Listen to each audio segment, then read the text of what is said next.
Hey guys, welcome to Herding Little Cows to the Glory of God. Today is Monday, June June 27th, that's right. And we, it's been a busy day. So, we got up this morning. We got our before breakfast chores done. So, like our laundry, trash cans, like emptying the little trash cans. Josiah got some crawling in. We had breakfast. What was breakfast this morning, Naomi? Chocolate oatmeal. Chocolate oatmeal. What's it? No, Josiah had pancakes. So our chocolate oatmeal, we have been adding eggs to our oatmeal to try to keep people full longer.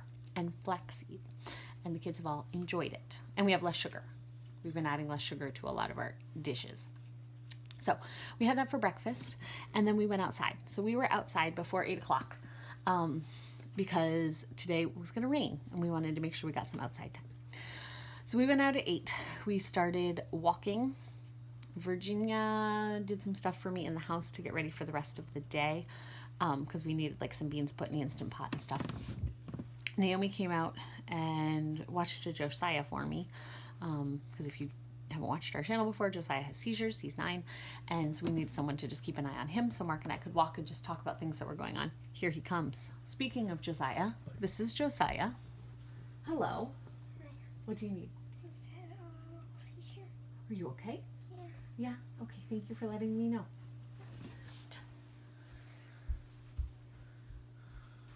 So, this is Josiah's camera. He sometimes has little seizures, which we were talking to him today and told him we don't understand exactly what that means because he'll say that sometimes when his head feels weird. We're not questioning whether there's something going on in his head, but we don't always know what he means when he says he's having a little seizure. Is he getting dizzy? Is he having, right. So unbalanced? Or we watch him on the camera, but if he's not getting like a big stiff seizure, if he just feels off or whatever, we don't know that that's going on. The stiff seizures, you see. Yeah, we hear and all of that stuff. But, so yes, he had a little seizure. He wants to let us know, but there was nothing for us to do during that. So anyway, we went outside. Naomi watched him. After Virginia came outside, she started working on the garden, and we went and helped her. It was the first day we've kind of all been in the garden, except I made Malachi get out of the garden because Malachi is our 2.5-year-old, and he kept putting dirt on top of the actual plants that we were trying to grow. The rest of us were picking weeds and tending to the rows and things like that. We only have lettuce and spinach and arugula. And is there anything else in that mix? Or is that it? Sorry, The lettuce, spinach, arugula, kale. Yeah. There's some other thing. Kind of like a salad Maybe green. An endive. A salad green. Yeah. Mix. Salad green mix. So that is our only thing that is specifically growing here in Maine. Maine, we plant right in our garden, but Maine, you plant Memorial Day. So our stuff has been in the garden about a month. And so we have some zucchini plants with some yellow flowers on them. But I'll talk about this later, but we were talking to our doctor today and talking about our gardens. And her zucchini plants already have zucchinis about this long on them because she's more south of us. We're right on the coast, but you can be more south of us because the state of Maine kind of goes like this. So we're here. And there. So anyway, sorry, I was looking at the thing again. So we were out in the garden weeding and everything, and it looks very good. The weeds just got on top of Virginia because it's a big garden, but we figured out how to get the little kids, now that the plants are tall enough and you can tell what's a plant and what's a weed, they can help in the garden because they can tell what to pick now. So also, Mark put in some stakes so we could prop up the pea plants when they're ready. Was there anything else we did specifically in the garden? I think that was it. There was just a lot of weeding to do. So we did that. The kids played outside for a while, and around 11 we headed inside so that I could make lunch, and it started to rain. It was like we had rain till about 3, I'd say.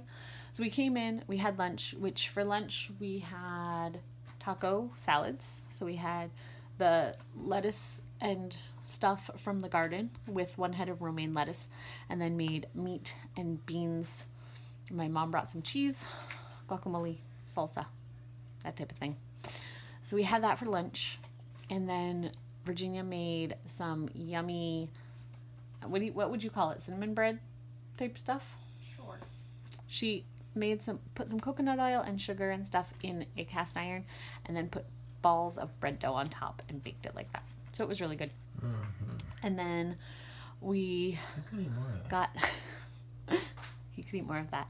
I don't know what the kids did directly after lunch because I left lunch early to come put a baby down for nap time. And then I went out to get the 2.5-year-old and bring him in for nap time. And then as soon as he fell asleep, Mark came in and we talked for 45 minutes before our doctor's appointment. So there was just kind of a lot of stuff going on. So stuff happened in the other room. Dishes got washed, food got put away, all that stuff. We had an appointment for Josiah today. The appointment went really well. The doctor thinks that we make very good choices for Josiah, and if we have to make other choices about his medication, that's something that we should do after we'll pray about it. She didn't say pray about it, but after we've prayed about it and stuff, we will make decisions of his medication because she sees that the medication is not helping him, and if we think there's something we need to change to do that. It's to go down, not to go up. I would not go up higher on a medication than the doctor told us to go on. But we're talking about going down, and she was okay with that thought. So it just was a really good appointment. I thought I was going to have to really stand firm on my decision, and it was one of those that she was kind of in agreement that we were doing an okay job for Josiah, and he seemed to be kind of stable. We don't have control, he has uncontrolled seizures, they would call them, because we're still having multiple seizures a day, but we've been kind of in a holding pattern for quite a while now, and so she's okay with where we are. So after I got off that phone call, the weather outside had cleared, and so we took the kids out to walk the driveway because the lawn was really, really wet. But my mom came out. My mom had the day off today, so my mom came out and we went walking and talking, and it was walking and talking, and it was good. And then when the rain was starting again, we came back in and did Bible, because for our family we normally do it late morning, but we had already planned to do it differently today. 1, Mondays are different because we're trying to catch up on laundry and everything, and then 2, because of the rain coming in, we spent our time outside this morning. So we did Bible. We did Judges 20, which is the chapter after the concubine that I talked about in last night's video. So the Levite had a concubine. The men of the city came to take the Levite to do homosexual acts, is the assumption in the story. They say, no, take this virgin daughter of this other guy, and the concubine. They do with the concubine as they wish, and she gets murdered on the doorstep. And so the Levite cuts up her body and sends it to the tribes of Israel. Don't know what all of that means. Do you need something? Well, the war starts. Hold on. What? I'm sorry. Okay? If you fall asleep, they'll stop, okay? And we'll keep watching you. So I don't say that to be foolish. Josiah's seizures come as he's going to sleep and as he's waking up for the most part. So he has more of them as he's falling asleep. So anyway, so he cut up the concubine and sent her to the 12 tribes of Israel. What we were really specifically talking about today, we got into a lot of stuff today, but what we were specifically talking about today is the people went to the city of where this all happened in Gibeah. Was that? Yeah.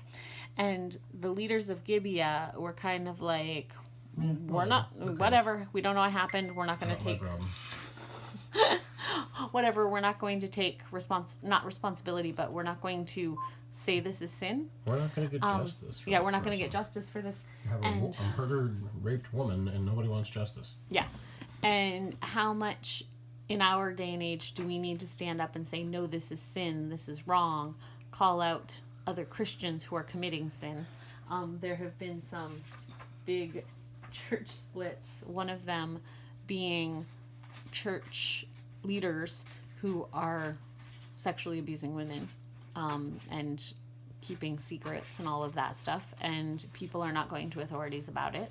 like other leaders who know about it are not going to authorities. They're sweeping it under the rug. Sometimes they're just moving these church leaders to other churches and not telling what's going on. And there are families being hurt by this. There might be men who were abused too. I don't know. I'm not saying it was only women. And so people are being hurt by the people who are supposed to be protecting them. And then and as other people are less likely to actually go to authorities if the authorities prove themselves to be unwilling to do anything. Mm-hmm. So then it actually makes it worse. And you sometimes even have authorities who blame the woman. Either say, "Oh no, what you're saying happened never really happened," or telling the woman, "Well, you put yourself in a bad place, or you seduced him, or whatever," and make the woman feel like she's done something wrong when it wasn't her responsibility at all, and that hurts women in the future also. So